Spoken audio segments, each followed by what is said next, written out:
En México, 2 de cada 3 adolescentes no pueden resolver una operación simple de matemáticas. 1 de cada 2 no comprende lo que lee. Casi 1 millón de estudiantes abandonaron las aulas solo el año pasado, 2025. Y el gobierno responde con libros de texto sin matemáticas, sin español y sin ciencias, pero cargados de ideología.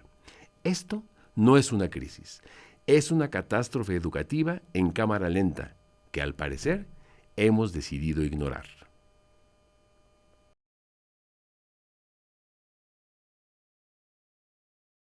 Imaginen una escuela primaria sin agua potable, sin baños funcionales, sin luz eléctrica. Y no estoy hablando de un país en guerra, estoy hablando de México. Según datos de la propia Secretaría de Educación Pública, para el ciclo 2023-2024, más de 5,000 planteles públicos de educación básica no tenían servicio eléctrico. Más de 9,000 carecían de agua potable. Y más de 7,000 no tenían conexión a Internet.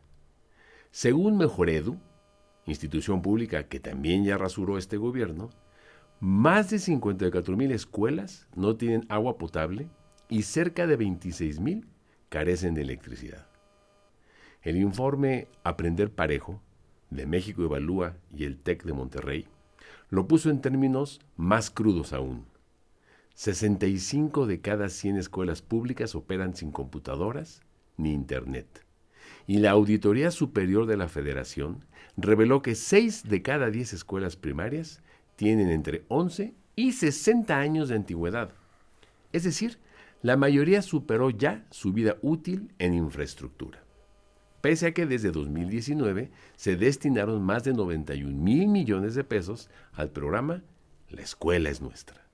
El presupuesto para 2025 se recortó, sin embargo, 44%.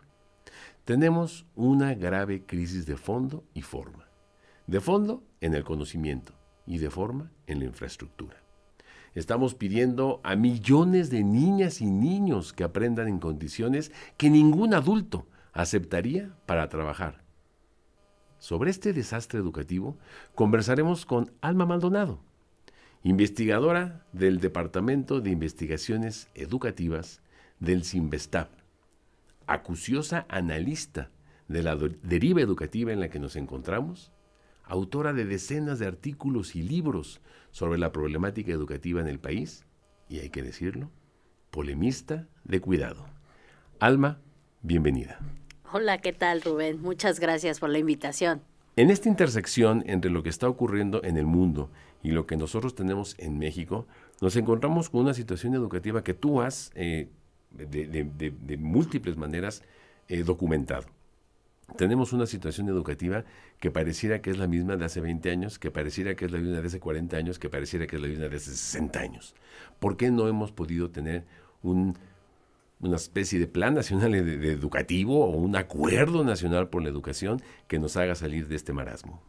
Sí, yo creo que nos ha faltado eso, ¿no? Un plan de Estado a favor de la educación, donde haya un consenso de los distintos actores, donde como país, digamos, es una prioridad la educación, como sucedió con otras naciones, ¿no? Ahí tenemos el caso de Corea del Sur.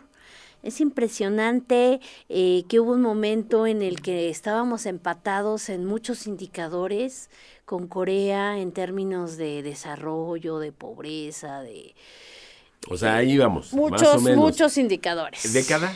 De cada... 1900, por ahí ¿los 60? Por los 60. Ok. Y de pronto Corea decide pues ponerse de acuerdo, algo que no podemos hacer nosotros. ¿Qué es? Cuando dices ponerse de acuerdo, ¿a qué te refieres, Alma? Es decir, es una de las 3 prioridades nacionales. Uno era defensa, el otro no me acuerdo cuál era, Corea, quizás era crecimiento económico y el otro educación. Uh-huh. Y entonces, es decir, vamos a, independientemente de los giros políticos o ideológicos, esto es la prioridad del gasto nacional. Y eso es algo que empezaron a hacer, ¿no? Y a invertirle en educación y en la formación de sus ciudadanos y ciudadanas y a no dar estos giros bruscos que nos encantan, Rubén, ¿no? Cada sexenio es a ver qué ocurrencia, a ver qué nuevo plan, a ver por dónde vamos a ir ahora en materia educativa, a ver qué nueva reforma educativa, que también nos encanta, y creo que eso ha sido el cuento de nunca acabar en el caso mexicano. Eso es, Alma, irresponsabilidad, descuido político, desinterés, conveniencia política, porque hay que acordarnos que en este país durante muchos años, décadas, una parte importante de la política educativa se decidía en o con el Sindicato Nacional de Trabajadores de la Educación. Estamos hablando de la educación pública, pero estamos hablando de millones de niñas y niños que están justamente cursando en las escuelas de instituciones públicas, en instituciones públicas. Ahí ha habido una conveniencia política que nos sigue costando mucho trabajo quitarnos de encima. Sí, es todo eso, ¿no? Hay una complicidad, hay muchos intereses detrás, ¿no? Mucho dinero. Creo que una de las grandes disputas nacionales ha sido por las plazas de maestros, que son muy valoradas. Estamos hablando de mucho dinero, Rubén. Estamos hablando de plazas que pues muchas personas ven como una forma, ¿no? de viabilidad económica, de sustento, que se adueñan de estas plazas y que nunca hemos logrado romper con ese círculo, ¿no? Con esa inercia de decir, estas plazas le pertenecen al sindicato o le pertenecen al gobierno. Pues esas plazas deberían de ser concursables y deberían de pertenecer a quien las gana en algún tipo de evaluación o examen, que es difícil saber cuál es el más adecuado, pero por lo menos sí podrías hacer una especie de ciclo de evaluación para saber, ¿no? Muchos pensamos, Alma, que cuando cayó la maestra Elbester Gordillo, digamos, cuando la defenestraron, y ella estuvo muchísimos años al frente del Sindicato Nacional, con todo y los otros componentes que tienen de otras facciones dentro del sindicato, señaladamente la CENTE, con C, la coordinadora, cuando esto empieza a moverse y cuando Elbester finalmente deja el sindicato y aparentemente la estructura clientelar que se había construido en décadas desde el profesor Jongitud Barrios, ¿no? Que fue el gran cacique de la educación en México, las cosas iban a ser diferentes. Se pensaba que quizás con el cambio del PRI al PAN en el año 2000 y luego en el 2006 con Felipe Calderón, luego la vuelta del PRI en el 2012 y al final en el 2018 la alternancia con Morena, las cosas iban a ser diferentes. Pero básicamente tenemos lo mismo.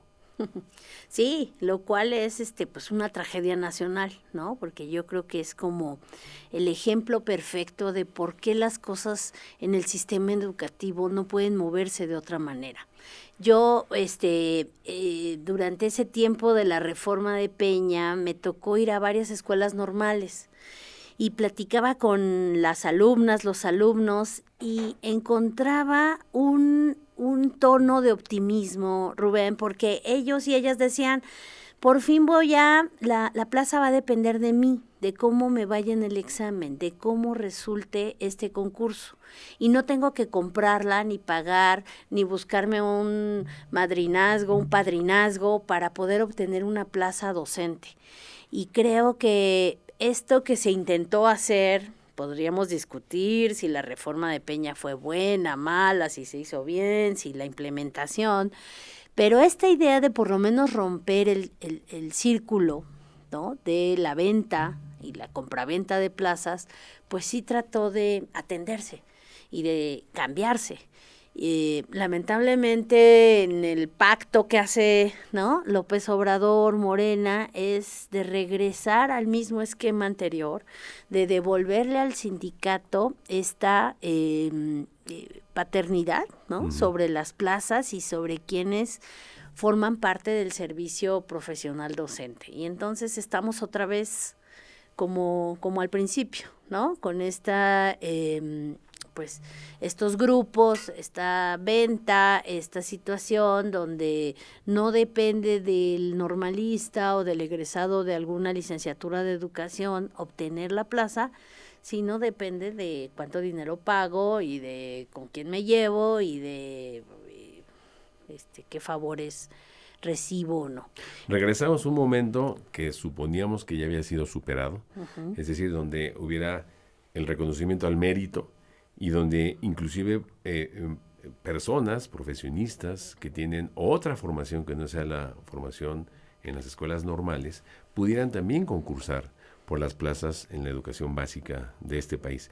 Eso va para atrás. Si a eso le agregas lo que comentábamos hace un momento de las condiciones materiales y la infraestructura que tienen muchas de las escuelas, pues es que estamos en medio, Alma, de una tormenta perfecta. Sí, lamentablemente si piensas en cómo llegan las y los maestros al servicio profesional hoy, ¿no? Que son con todas estas negociaciones, compraventa, lo que haya detrás. Luego, las condiciones de la escuela. Y si a eso le agregas una cosa más, que es la formación docente o la capacitación, que también es nula. Entonces, realmente lo que al final hacemos, Rubén, es dejamos solos a las maestras y los maestros. Y pues hazle como quieras. Y ahí es donde viene la contingencia de si te toca un maestro o una maestra comprometida, te va a ir bien, ¿no? Y alguien que además ya tiene muchos años trabajando, que es lo que discutíamos mucho con la nueva escuela mexicana, ¿no? Porque este cambio, este giro tan repentino y ahora el modelo es de otra manera. Una maestra que lleva en cuarto año enseñando 20 años, ya sabe lo que un niño y una niña de cuarto año debe saber. Y lo que ¿no? esperan de su maestro. Y ya sabe lo que esperan, y ya sabe más o menos qué se va a encontrar, y ya sabe cómo enseñar las cosas básicas e importantes para cuando ese niño termine cuarto y vaya a quinto.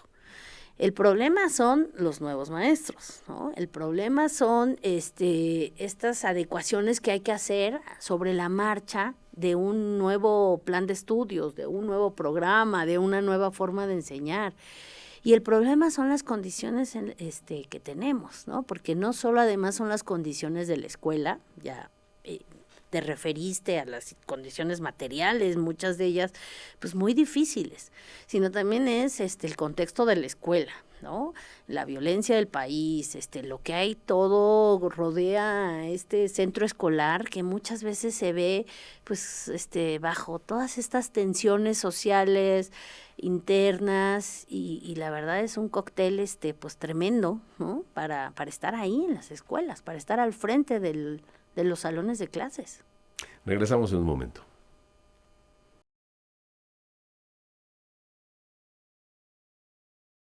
Casi 1 millón de estudiantes dejaron de ir a la escuela en un solo año.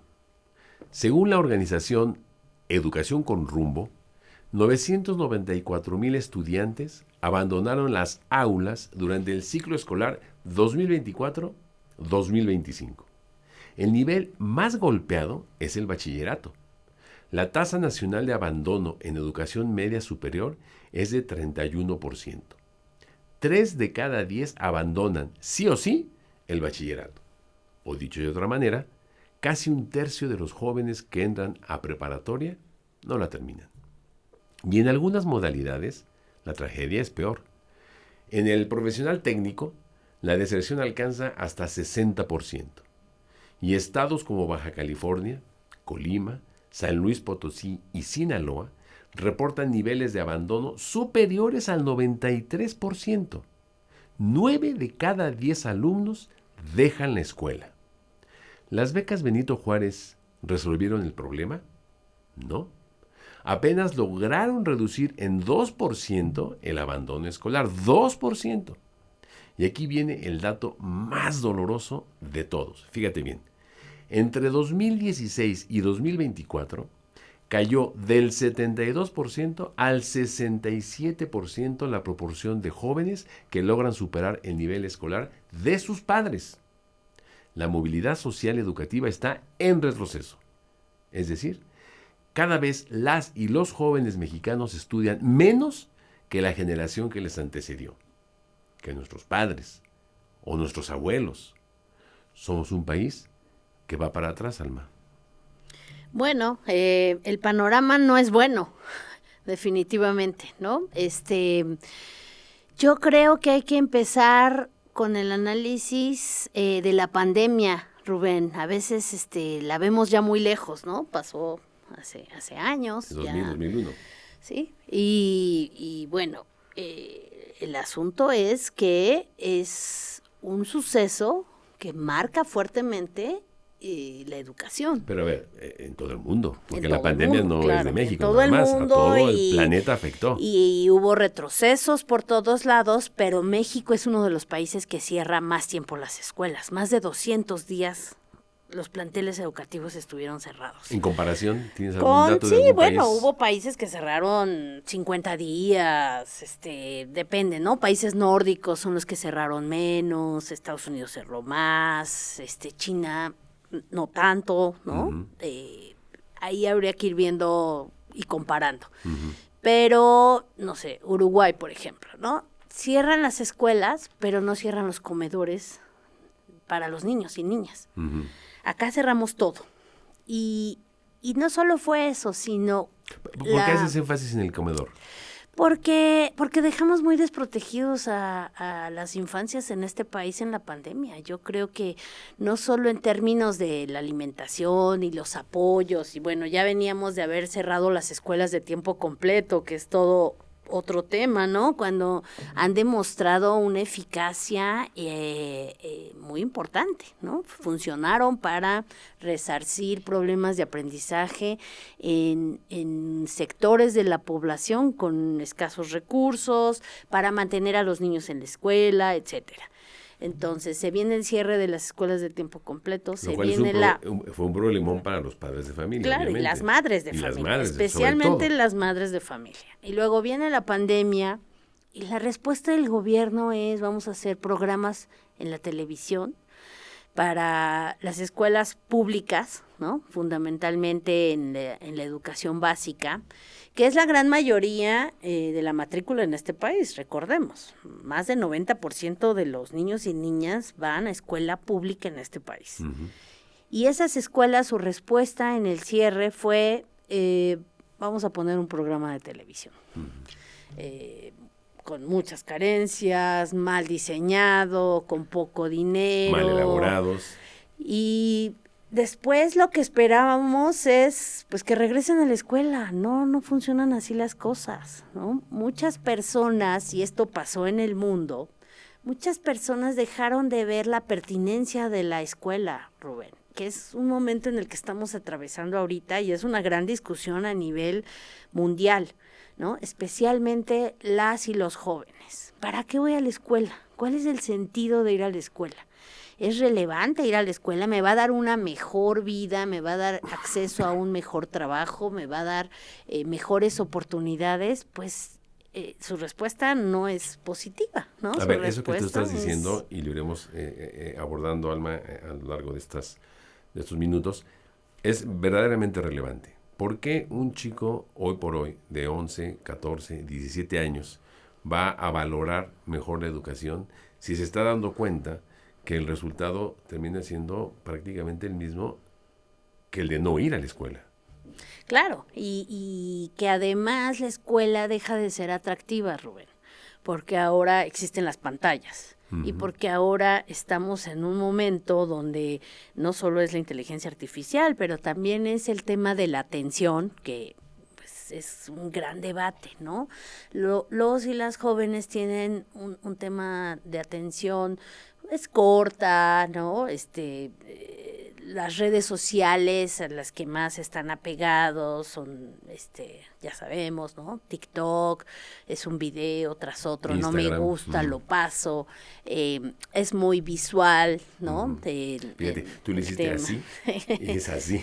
Claro, bueno, por ejemplo, ¿no? Claramente soy de otra generación. Entonces, creo que la escuela no está respondiendo a esto, ¿no? No estamos mirando y no estamos logrando atraer a estos jóvenes, a estos niños, cuyos estímulos son otros. Y entonces, además de esto, tú ves los resultados y dices, pues, ¿de qué me sirve estudiar? Si al final de cuentas, si trabajo de otra cosa, pues más o menos me puede ir bien. Cuando tenemos modelos, ¿no? Muy mediáticos, que las jóvenes y los jóvenes pues les resultan muy atractivos, ¿no? Un TikToker, un influencer, que obtienen dinero muy fácilmente, pues esos son los modelos a seguir. Ya ha habido estudios, ¿no? Que claro. buscan los chavos ser o convertirse, pues, en un influencer, en un TikToker. Sí. Un youtuber. Y bueno, y si a eso le agregas el problema de la violencia en México, ¿no? Cuando también el crimen organizado resulta ser muy atractivo en términos económicos, pues claro que estamos en crisis. Pues le vas echando ingredientes al cóctel. Además, el bullying, por ejemplo, que es otro fenómeno de violencia al interior de las escuelas, ¿no? Claro. Alma, a ver, ¿qué no estamos viendo? Es como decía mi papá, estás viendo y no ves, ¿no? O sea, ¿qué es lo que no estamos viendo? Porque si tú ves la comunicación oficial de la Secretaría de Educación Pública, sus boletines de prensa, yo diría que el 80%, olvídate el porcentaje, pero pongamos que el 80% según mi criterio, es para informarnos de nuevas becas. Y tantas becas no sé cuál para tantas mujeres, y tantas becas no sé cuantitos para tantos jóvenes, y tantas becas no sé cuánto más para el norte del país, y tantas becas no sé cuánto más para el sureste del país. Hombre, es que el titular de la SEP, el secretario de Educación Pública, se la vive repartiendo becas, pero nunca hablamos de lo sustantivo.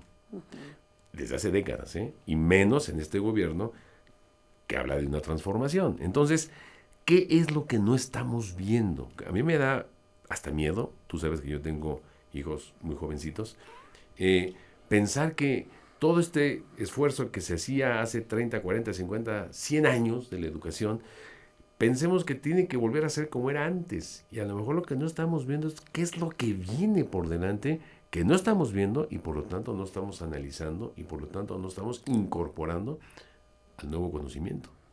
Estamos teniendo visiones muy simplistas de lo que es la educación y de cómo resolver los problemas, ¿no? Como bien dices, la respuesta del presente régimen es dinero. Vamos a dar becas, vamos a dar transferencias directas de dinero. Creo que les funciona, creo que políticamente tiene un sentido. Y tú dices entonces electoralmente. Lo entendería, ¿no? A estos jóvenes que pronto van a votar, se les otorga un recurso universal, ya se sabe, la evidencia ya nos los ha dicho una y otra vez, las becas universales no funcionan, porque no solo es una cuestión de dinero, porque además le estás dando lo mismo a los que son ya desiguales y tendrías que dar apoyos de manera diferenciada claramente, y a quien más lo necesita le das no solo becas, le das una mejor educación, le das mejores recursos. El dinero de las becas al final lo que hace es quitarle dinero a la educación. No tienes mejores escuelas, no tienes mejores condiciones, no tienes tecnologías, no tienes maestros bien preparados, pero tienes becas. Entonces creo que esta falta de entendimiento de la situación atraviesa quiénes son las y los jóvenes hoy, qué puede realmente ofrecer la escuela frente a un contexto complejo, y después cómo enseñas y qué habilidades y qué conocimientos son los fundamentales en este momento para el futuro de estas personas que les va a tocar pues una revolución en términos laborales, ¿no? Ya no van a hacer los mismos trabajos que a los que tú y yo aspirábamos, ¿no? En unos años pues esto está cambiando rápidamente. Es difícil imaginarse, Alma, hoy por hoy, inclusive la naturaleza de nuevos empleos y la naturaleza de esas otras actividades laborales que hoy por hoy quizás no existen todavía. pero que se van a ir construyendo en los próximos meses, en los próximos no demasiados años. Volvemos en un momento.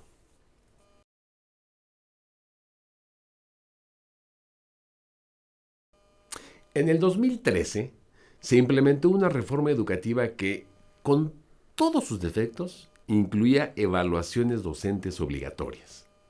Un mecanismo para saber si los maestros y las maestras estaban bien preparadas para enseñar. En 2019, el gobierno de López Obrador la eliminó. La reforma al artículo 3 constitucional de mayo de 2019 eliminó el carácter punitivo de las evaluaciones docentes, es decir, las consecuencias de una mala evaluación. Pero en la práctica eliminó toda evaluación, punto. Desde entonces, México no tiene un sistema nacional de evaluación del desempeño docente. No sabemos qué tan preparados están los maestros. No medimos, no evaluamos, no corregimos. La organización Mexicanos Primero documentó que la tendencia negativa en resultados de aprendizaje no puede explicarse únicamente por la pandemia, pues esta tendencia a la baja, en el caso mexicano, comenzó en 2012, es decir, 8 años antes de la pandemia por COVID-19, y que solo podrá revertirse mediante políticas que aseguren una nueva formación de docentes, más trabajo entre pares y observaciones de aula. Y mientras tanto, ¿cuánto interviene el gobierno en formar a los maestros? ¿Cuánto invierte? Según diversas fuentes, en los ejercicios 2023 y 2024, apenas asignaron 85 y 96 pesos anuales por docente en el presupuesto federal de formación continua.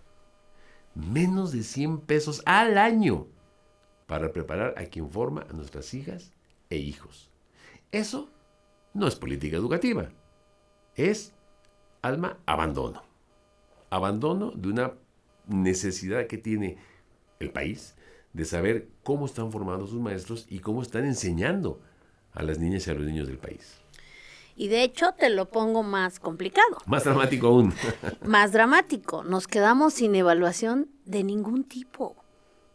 Es decir, los exámenes estandarizados a nivel nacional que nos daban una fotografía de cómo estamos, desaparecen. Porque, como bien lo señalaste, se va el Instituto Nacional para la Evaluación de la Educación, se va la Comisión de Mejora Educativa. No, se le inventan, después del INE, Sí, se inventa la comisión esta, que después también la aniquilan. Sí, totalmente, ¿no? Entonces se va y nos quedamos sin un organismo que pues evalúe mínimamente el sistema educativo. Entonces no solo es la evaluación docente, que por supuesto de por sí es grave, sino también es lo otro, es saber cuáles son los resultados que nos dicen estos exámenes. Y mira, Rubén, hay mucho debate, ¿no? Si estos exámenes son buenos, si no, que reflejan que no.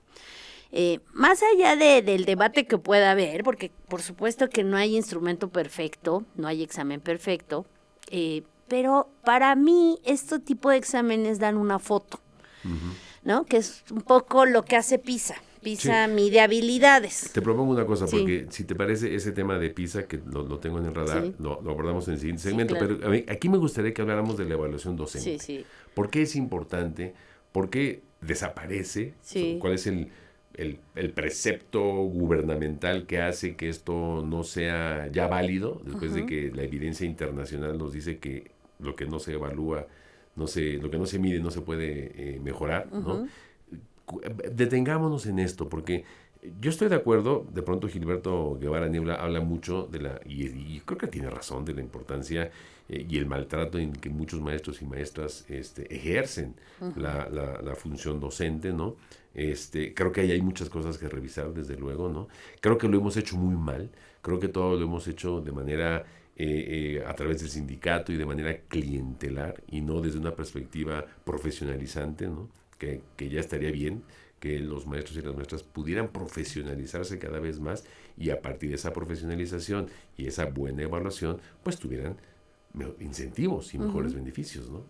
Sí, yo creo que aquí lo que Lo que sucede es una negociación política, ¿no? Donde el sindicato le incomoda fuertemente pues estas evaluaciones, ¿no? Estas formas de saber si el maestro o la maestra está realmente siendo efectivo en el aula y sobre todo logrando que los estudiantes aprendan, que es el fin último de la escuela, ¿no? ¿Para qué los padres mandan a los hijos a la escuela? Pues para que aprendan, Bueno, y para que tengan se desarrollen, y para tengan un mejor futuro que el mío. Sí, claro, ¿no? Es Todo, una gran todo padre, apuesta. toda madre aspira a que su hija, a que su hijo, con el paso del tiempo, ¿no? Pues tenga un mejor nivel de bienestar y mejor nivel de vida. Claro, y entonces, pues aquí llega todas las presiones políticas de decir, esto es algo que no toleramos, que no nos gusta,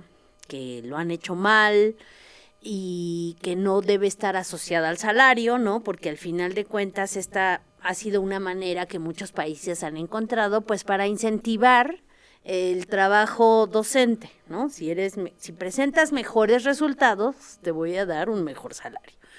Y es como funcionan muchos sistemas. Esto en México, nunca ha gustado, ¿no? Yo creo que el sindicato es una figura muy fuerte. Los sindicatos, porque no solo es uno, en los estados hay muchos otros sindicatos, pero pues se considera que esto es una violación a sus derechos laborales, ¿no? Que no deben de dar este rendimiento de cuentas, que yo creo que al final de cuentas es lo que no tiene el sistema educativo, Rubén, durante mucho tiempo no rinde cuentas de qué está haciendo, de qué estamos haciendo, de cómo lo estamos haciendo y de si lo estamos haciendo bien. Pero fíjate, ¿no? hablas tú de rendición de cuentas, un concepto que yo estoy completamente de acuerdo con lo que esto signifique y el calado que podría tener si realmente hubiera un sistema nacional de rendición de cuentas en la educación, desde luego, pero en muchos otros ámbitos en el país. Entonces tienes un gobierno, ¿no?, que se llena la boca del pueblo de México, de llegamos porque el pueblo nos puso, etcétera, etcétera. Pero cuando ya te detienes a ver las cosas particulares, y en este caso específico la educación, dices, a ver, tú no estás cumpliendo, ¿no?, con esto que tú dices, por ejemplo, Alma, que es la rendición de cuentas. ¿A quién le pedimos cuentas de este desastre educativo? No hay quien diga, levante la mano y diga, oigan, pues fracasamos, ya me voy, ¿no? Les parece que está bien todo, les parece que repartir becas es suficiente, les parece que, hombre, el sindicato, sobre todo la CENTE, toma la calle, hace plantones, y no pasa nada, y le exige a la presidenta, y la presidenta dice, bueno, estamos hablando, estamos negociando y tal, y no pasa nada, y el resultado neto es, pues yo no sé qué pasa con los chicos de estos profesores que hacen estos plantones en la Ciudad de México, no sé, estarán ahí en la escuela jugando no sé qué, ¿no? Porque no tienen maestros, porque su maestro y su maestra está aquí en la Ciudad de México protestando. Entonces, ¿cómo hacer para que se rindan cuentas? ¿Cómo hacer para que alguien se haga cargo? Oiga, señor, usted, secretario de Educación Pública, hágase cargo. No están haciendo las cosas como deben de hacerse y el resultado neto es que tenemos, como tú lo has dicho, Alma, niños y niñas muy mal preparados, maestros y maestras muy mal formados. Sí, yo creo que aquí también el tema es qué exige la sociedad, ¿no? Porque yo creo que hay otra parte ahí y me parece A ver, que... ¿a los papás nos interesa la educación de los hijos? Y tienen elementos para saber qué es un buen maestro, para saber si están enseñando bien en la escuela, y tienen el tiempo para hacerlo, y tienen la disposición. Sí, porque me da la impresión de que para muchos papás, y muchas veces con justificada razón, la escuela es prácticamente una solución a su dinámica familiar. Es decir, el papá trabaja, la mamá trabaja, el entorno familiar es de violencia y el entorno fuera de la familia es de violencia, pues mira, que se vaya a la escuela, casi que como guardería. También, como lo he comentado con otros colegas, hay también se deposita confianza en la escuela, porque si no tienes confianza, entonces ¿para qué mandas al hijo a la escuela o a la hija a la escuela?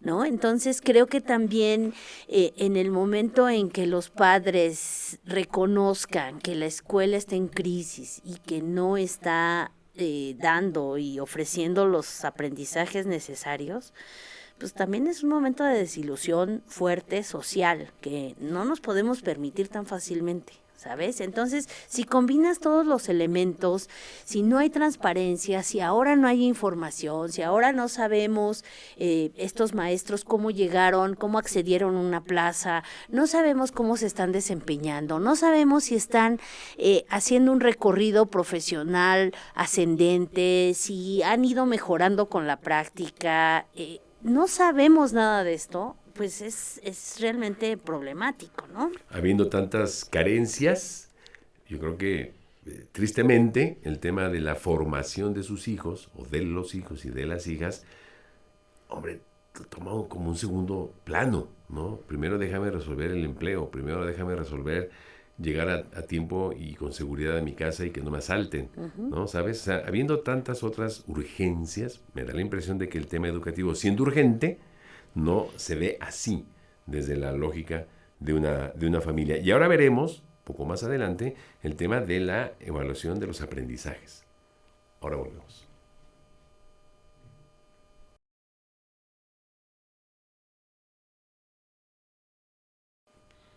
Los resultados de la prueba PISA 2022 fueron devastadores. México es el tercer país peor evaluado por la OCDE en matemáticas y comprensión lectora, y el país con los peores resultados en ciencias. Fíjense, 2 de cada 3 estudiantes no logran realizar operaciones matemáticas simples, y 1 de cada 2 no comprende lo que lee. En matemáticas, México retrocedió a niveles similares a los de 2003, es decir, 20 años perdidos. ¿Y qué hizo el gobierno? En lugar de reforzar matemáticas, español y ciencias, lanzó los libros de texto de la nueva escuela mexicana. Académicos de múltiples instituciones los evaluaron y concluyeron: están hechos descuidadamente, sin basarse en un programa de estudios, sin diseño curricular, sin mecánica de evaluación y carentes de una propuesta pedagógica sólida. Se eliminaron los libros de matemáticas y español como asignaturas separadas. La organización México Evalúa documentó que el lenguaje y los ejercicios de los libros son de corte sociológico, histórico y político, invitando a los docentes a cuestionarse por su posición como opresores u oprimidos. Ya docentes de todo el país reportan el impacto. Los alumnos de 6º grado no conocían quién era Benito Juárez, ni las leyes de reforma, ni la Revolución Mexicana. No es exageración decir que estamos formando una generación de mexicanas y mexicanos que no saben leer bien, no saben sumar y no conocen su propia historia. Esa es la herencia educativa que estamos construyendo, Alma. Pues sí, lamentablemente hay muchos signos, ¿no?, de preocupación ante estos cambios. Es que son dos, ¿no?, importantes que me parece que vale la pena subrayar. Perdón la violenta interrupción, sí, querida, claro, Alma. El tema de la evaluación de los conocimientos, de los aprendizajes de las niñas y niños mexicanos, que es muy importante, la famosa prueba PISA, y la forma en cómo deberíamos de evaluar a estos mismos aprendizajes.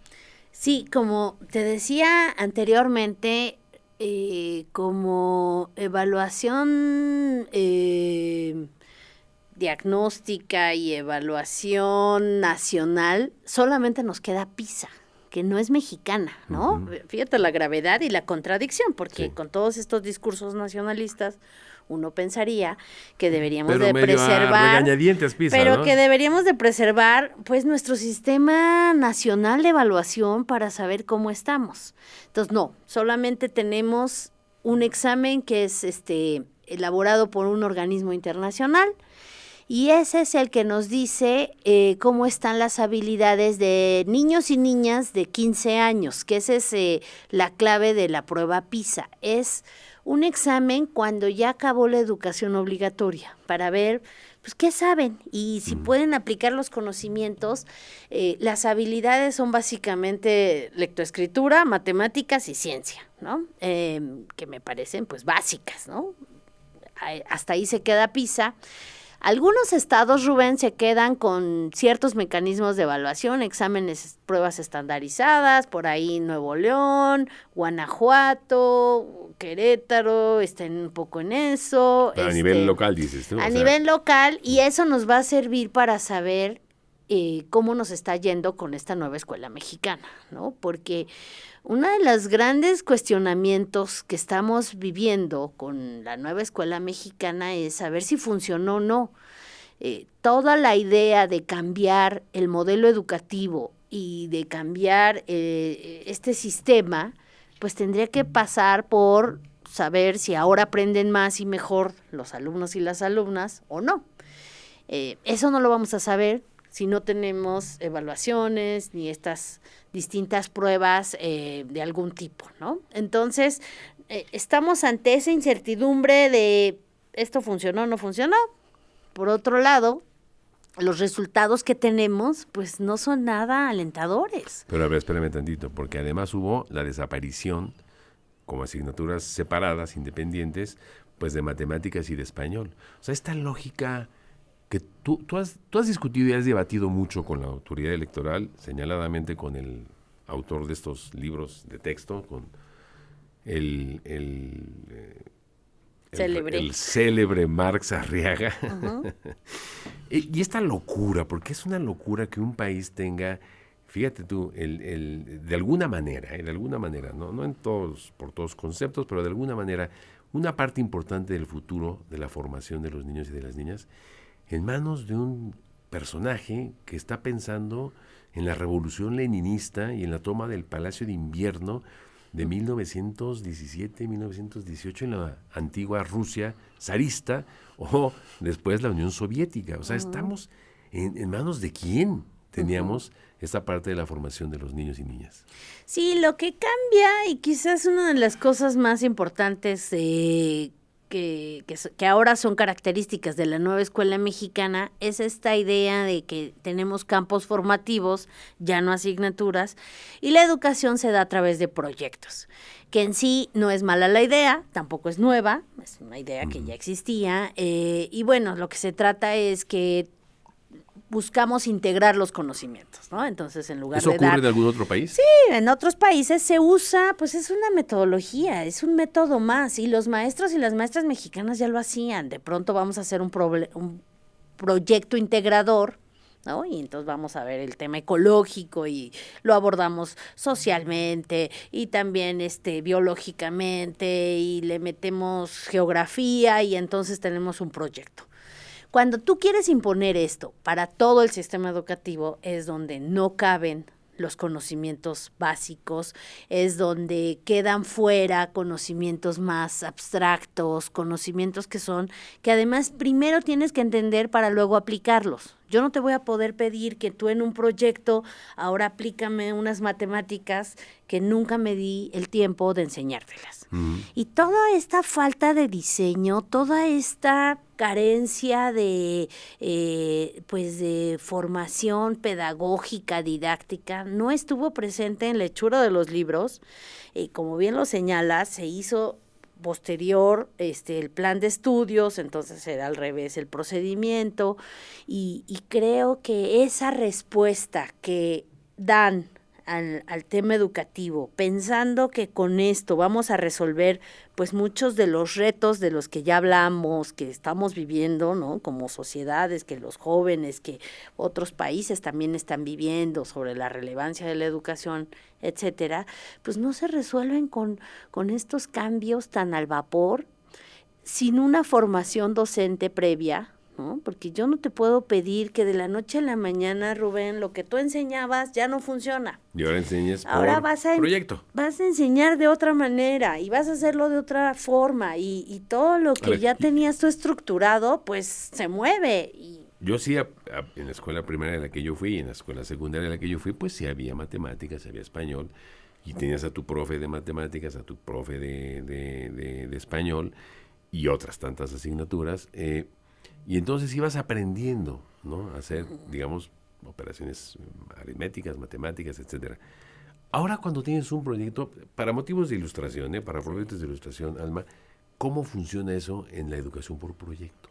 Sí. ¿Cómo se supone que los niños van a aprender, las niñas, a multiplicar, Sí. a dividir, a sacar una raíz cuadrada? ¿Cómo se supone que va a ocurrir? Pues eso es lo que queda afuera, ¿no? Porque esos conocimientos, ese espacio que antes teníamos para, en este momento voy a aprender aritmética y voy a aprender geometría y voy a aprender, pues se diluye con este espacio de los proyectos. Ahora, queda resuelto en la primaria relativamente, Rubén, porque recordarás, la mayoría que hemos estado y que pasamos por primaria, teníamos una o un maestro. Y bueno, ese maestro está ahora tratando de acomodar estos proyectos. Te encargo la secundaria. La secundaria tenemos distintos profesores en cada materia que ahora se supone que tienen que trabajar de manera integral en proyectos, y en el papel a lo mejor me convences de algunas bondades de esta idea. Lo que no puedes hacer es tratar de acomodar toda la educación, todos los conocimientos en esta metodología por proyectos, porque no cabe, ¿no? Y porque requeriría un diseño muchísimo más profundo y una preparación docente para que yo sea capaz de ir manejando todos los conocimientos e integrarlos, y antes haber dado la formación necesaria básica. Ahí estamos, ¿no? Ahí estamos pospandemia, ahí estamos en estos proyectos que además se basan totalmente en la comunidad, ¿no? Entonces esta idea tan romantizada de las comunidades son todas buenas, todas positivas, pues no, ¿en qué México viven? ¿No? Yo digo que es un asunto ideológico, Alma, es decir, de continuidad política. Uh-huh. Y en ese sentido me atrevo a decir que es hasta perverso. ¿Por qué? Porque tú estás centrando los esfuerzos de este señor Marx Arriaga y toda la estructura de la que se dotó para poder llevarlo a cabo, plasmarlos en libros de texto con todo lo que ello toma de tiempo y de dedicación. O sea, no es que no es cualquier cosa, es que son libros que supuestamente van a durar, ellos mismos lo han dicho, muchos años. ¿Por qué? Y esa es la parte perversa que yo veo. Pues porque quieres formar ideológicamente a estas niñas y estos niños en la lógica soviética, en la lógica de un régimen autoritario, ¿no? De un partido de Estado, un partido político de Estado, en donde tú dices, a estos niños y a estas niñas hay que enseñarles esto. ¿Por qué? Porque queremos formar de esta manera a estos niños y niñas para que cuando sean jóvenes y cuando sean adultos jóvenes y ya puedan votar, sigan votando por nosotros. Sí, a mí me parece que quizás lo más perverso es esta degradación del conocimiento científico y de mandar el mensaje de que los saberes ancestrales y los conocimientos, la cosmovisión indígena tiene el mismo lugar y el mismo nivel de importancia que los conocimientos científicos. Y ahí me parece preocupante, porque si algo señala el artículo 3 es que la educación tiene que dejar a un lado los dogmas, ¿no? Y yo creo que la educación al final que están reflejando estos libros de texto, aunque el señor Marx Arriaga ya se haya ido, esta idea de todo es así, los proyectos, las comunidades tienen la palabra, la voz, la verdad, es al final de cuentas una educación muy dogmática y eso es muy preocupante, ¿no? Que creo que va a servir poco para niños y niñas que aspiran a un futuro mejor que el que tienen ahora o que el que tuvieron sus padres o sus abuelos. Yo pienso, ¿por qué no le vas a dar la oportunidad a una niña celtal, a una niña tzotzil, o un niño huichol, o a un niño purépecha, de querer ser astronautas? ¿Por qué no? Uh-huh. ¿A poco cree el señor Marx Arriaga que no saben que hay astronautas? Bueno, claro que saben que hay astronautas y claro que deberían tener la posibilidad, pero para ser astronauta tienes que saber matemáticas, ¿eh? Claro. Para ser astronauta tienes que tener conocimientos. Este proyecto es muy condescendiente, Rubén. A mí eso me molesta mucho, sobre todo en un proyecto donde nos dicen que primero son los pobres, ¿no? Es un proyecto condescendiente con las comunidades, porque entonces se dice, por eso ya no las evaluamos, porque mira las desventajas. mira las condiciones en las que viven, mira cómo se alimentan, ¿no? Tantos años No marginadas, siglos no deberíamos marginadas. de exigirles que aprendan matemáticas al mismo nivel que un niño o una niña en la delegación Benito Juárez o en tal municipio en Nuevo León, ¿no? Y yo creo que es al revés. Si algo tendremos que hacer es formar de la mejor manera posible, darle la mejor educación posible a esos niños y esas niñas que De estas están en comunidades. situaciones más marginadas, porque va a ser la única forma, porque a pesar de todo, la educación sí sigue siendo una posibilidad de movilidad social. No es la única, quizás se ha reducido un poco este impacto, pero sigue siendo importante. Por eso es la apuesta, pues la gente manda a los niños y a las niñas a la escuela, ¿no? Entonces, además en estos contextos de inteligencia artificial, de tecnologías que están trastocando la vida, ¿no? Profesional, la vida pública, no sé, son retos realmente complejos para la educación que yo creo que no estamos dando esa respuesta. Alma Maldonado, muchas gracias por estar con nosotros en esta intersección. Un placer, gracias.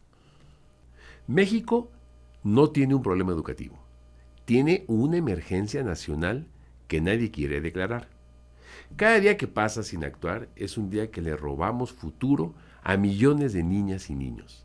Pero aquí está la verdad incómoda que también es esperanza. Sabemos exactamente qué hacer. Mire usted, evaluar a los maestros y formarlos bien. Devolver las matemáticas y el español y las ciencias al centro de las aulas. Invertir en escuelas dignas, con agua, con luz, con internet. Medir los aprendizajes y dejar de maquillar la realidad. Ninguna de estas soluciones es un misterio. Lo único que falta es voluntad política y una sociedad, padres y madres, que lo exijan, con la misma pasión con la que defendemos otras causas. Que la educación de sus hijos no sea negociable, porque un país que abandona a sus niñas y niños en las aulas se condena a sí mismo, y un país que decide rescatarlos puede transformarlo, todo en una o 2 generaciones. No hay tiempo que perder. Si te gustó este episodio de Intersección, te invito a que le des un me gusta o un like aquí abajo, que te suscribas, actives la campanita de las notificaciones y que nos sigas en nuestras redes sociales, en Facebook, X, Instagram y TikTok, y desde luego en nuestro canal de YouTube. A todos, muchas gracias y buena suerte.